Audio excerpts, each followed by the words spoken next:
alalahastanin ang krus ni Jesus.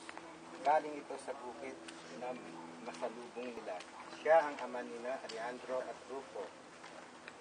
Laking karangalan ni Simon ang tulungan ni Jesus sa kanyang dala, subalit hindi niya alam ito. Tayo ring mga pamilyang nangingibang bansa, malayo sa ating isip sa pagpapadala natin sa ating mahal sa buhay, sa ating bansa.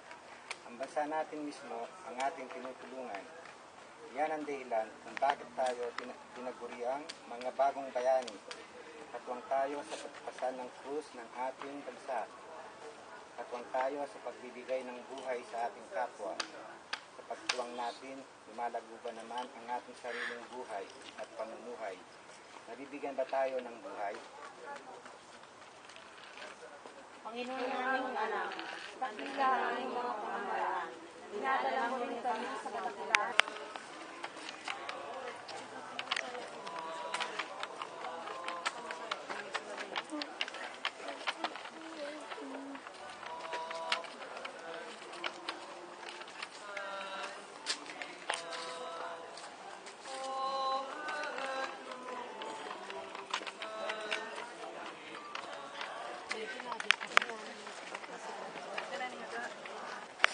Ika-anim na istasyon, pinunasan ni Veronica ang mukha ni Jesus. Sinasambat pinupuri ka namin ng Kristo. Sapagkat sa pamamagitan ng iyong krus, sinagawa mo ang mundo. Naglakas loob si Veronica ang lumapit kay Jesus. Kinuha ang kanyang birang at buong pag-irog na pinunasan ng mukhang naglalagkit sa pinaghalong pawis, dugo at alikabok. Bilang pagganti, ayon sa salaysay, naiwan ang larawan ng kanyang mukha sa birang ni Veronica. Marami sa ating nangingibang bansa ang di marunong magtrabaho, makitungo sa kapwa, magpakababa at mga laga sa iba. Sa hangad na kumita, ang lahat ng ito'y natututunan. Nababahiran tayo ng tanda na tunay ng paglilingkod. Nababahiran tayo ng larawan ng ating Panginoong magpakababa upang ang iba ay itaas.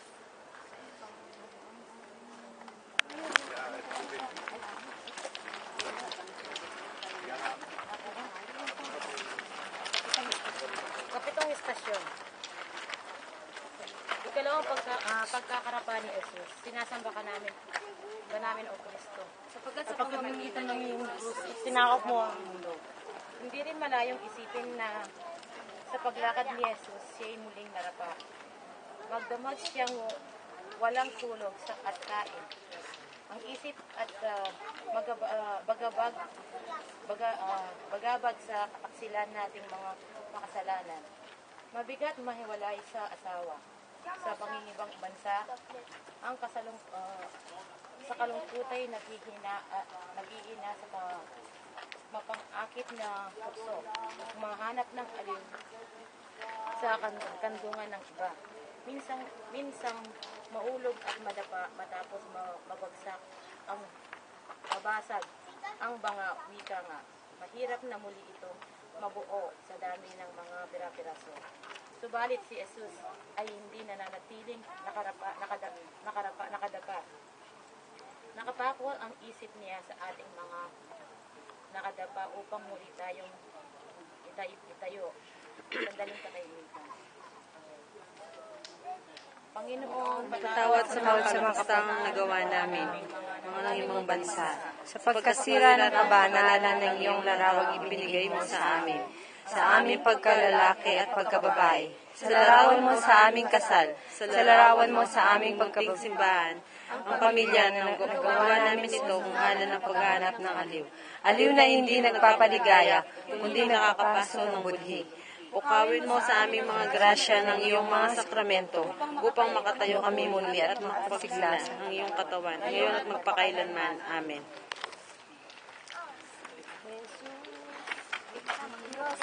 Sira, lokan niyo pa padan. Dinig siya. Padan mo. Walong istasyon, si Jesus at ang mga babaeng taga Jerusalem. Sinasamba at pinupuri ka namin, O Kristo. Pagkat sa pamagitan ng iyong krus, sinama mo ang mundo. Napakaraming tao ang sumusunod sa Kanya, kasama ang mga babaeng mananaghoy at tumatangis dahil sa Kanya. Lumingon sa kanila si Jesus at sinabi, "Mga kababaihan ng Jerusalem, huwag ako ang inyong iyakan, kundi para sa inyong mga sarili at sa inyong mga anak.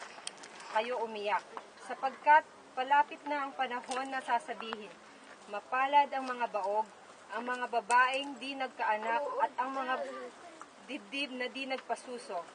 At sasabihin nila sa mga bundok, bumagsak kayo sa amin, at sa mga burol, tabunan ninyo kami. Huwag ako ang tangisan, kundi ang inyong sarili at mga anak." Iyan ang sabi ni Jesus sa mga babae sa Jerusalem. Anong sinabi niya sa ating mga pamilyang nangingibang bansa? Nalulungkot kayo, kulang sa panggastos ang inyong mga mahal sa inyong bansa. Umiiyak kayo at walang bahay at kabuhayan. Ngayong mayroon na kayong hanap buhay, may kita at may pundar, natagpuan ba ninyo ang buhay na kaligayahan? Dapat kayo ang tangisan, dahil sa kayo ay pagod at lupaypay sa hirap.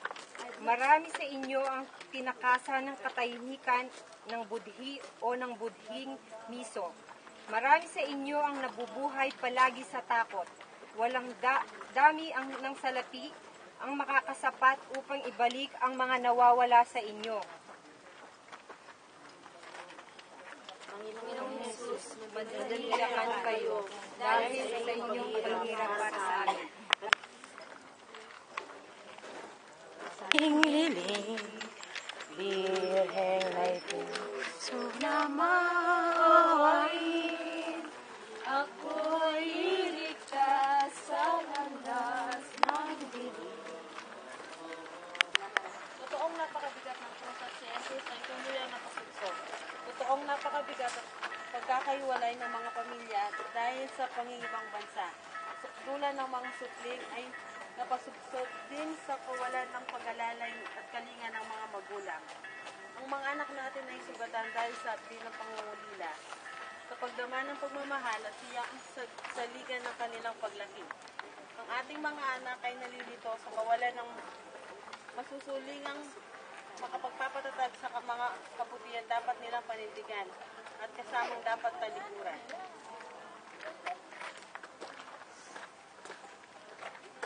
Amang mapagpala, tawarin mo kami sa aming pagkukulang at pagkakasala sa aming mga anak na napabayaan dahil sa pangingibang bansa. Ibig namin itong ituwid kaagad, subalit pansamantalang pagtibayan mo sila upang mapunuan ang aming mga pagkukulang na hindi sila lalong matiraw.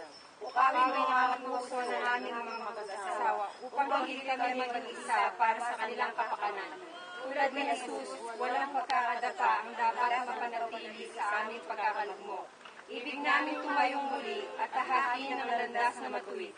Inihiling namin ito sa ngalan ni Kristo ang aming Panginoon. Mabisita ako yung Yakap na krus ng pagdurusa, sa bawat hakbang ay lalong bumigat. Ang kanyang kataway puno ng sugat, sa lupa'y muling anak at bumagsak. O aking Jesus, ang sasaning mong krus ay sala namin. Patawad, patawad ang aming hiling. Dahil may puso na maawain, ako'y iligtas sa landas ng dilim. Pinupuri ka namin, O Kristo. Sapagkat sa pamagitan ng Diyos, sinakapuan mo. Kinuha nila ang kanyang damit at tunika at pinaghahati-hati sa apat, isang bahagi sa bawat sundalo. Ang tunika naman ay walang tahi at tinabi ng buo mula sa taas hanggang baba. Kaya pinag-usapan nila, huwag nating punitin ito, kundi pagsapalaran natin kung mapapakanina. Ngayon kailangan maganap ang nasa kasalatan nang nagsabi, pinagbahabahagi nila sa kanila ang aking kamit at pinagpalabunutan ang suot ko. Ito ang ginawa ng mga mundo. Natambad sa kahiyan ang katawan ni Jesus. Tayong mga nangingibang bansa ay natatambad din ang pagkatao sa maraming kahihiyan at kawalan ng katiyakan. Marami sa atin ang pinagsasamantalahan sa ating kahinaan. Takot sa mga alagad ng batas. Takot magkasakit. Takot sa maraming bagay. Walang proteksyon sa mga pangunahing pangangailangan ng buhay. Hubad, hiwalay sa masasantikang pamilya, tahanag ng magmamahal sa mga kamag-anak at umaalalay. Hubad sa nararapat na pagkilala sa lipunan na nakagisnan sa sariling kayan. Amang nasa langit, tunghan mo ang iyong bayan.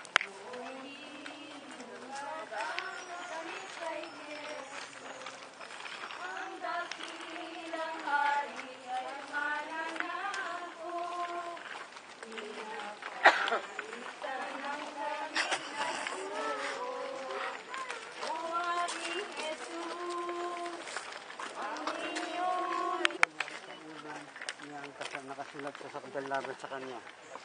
Ang ari ng mga Hudyo ay pinakori kasama niya. Ang dalawang kriminalidad sa mga kanya'y kanan at isa sa kanya'y kaliwa. Kaya natupad ang kasulatan ng nagsasabing ginilang siya sa masasama. Mga pangakong naglalakihan at tumatarak sa kamay at paan ni Jesus. Pinag-isa ng ang krus ni Jesus. Marami sa amin ay nag-iisip na tunay na malupit ang buhay sapagkat kaisa nito'y pag-iirap para tayong itinakot sa pag-iirap nung dumating tayo sa ibang bansa. Akala natin paraisong nang kumikita na tayo, akala natin na tayo bangkos. Subalit hindi pa nagtatagal, napansin natin nandoon pa rin ang pag-iirap at gaano mang pagkayod sa trabaho at pagtitipid sa kita hindi pa rin nagkakasya para lamang itong nagdaan sa imbudo. Panay tuloy ating reaksyon, hindi natin nakikita na maliliwanag kay Jesus ay ang kanyang pagtanggap sa mga pako bilang akbang sa pagsibol ng bagong buhay. Nagagalit tayong nakapako sa krus, subalit wala naman tayong ginagawa upang makaalis ngayong sitwasyon. Hindi pa natin maaalis ang mga pako, ibig na nating alisin ang krus. Walang muling pagkabuhay kung walang munang pagkamatay. Sandaling katahimikan. Anak ko, magiging na po sa kabuhay ko, ang sarili ka sa landas ng dilim. Ika-12 istasyon. Si Jesus ay nabatay sa krus. Sinasamba at pinupuri ka namin, O Kristo. Sapagkat sa pamamagitan ng iyong krus, sinakop mo ang mundo. Nang mag-alas 12 na, nagdilim ang buong lupain hanggang alas 3 ng hapon. Naglaho ang araw. Napunit naman sa gitna ang kurtina ng templo.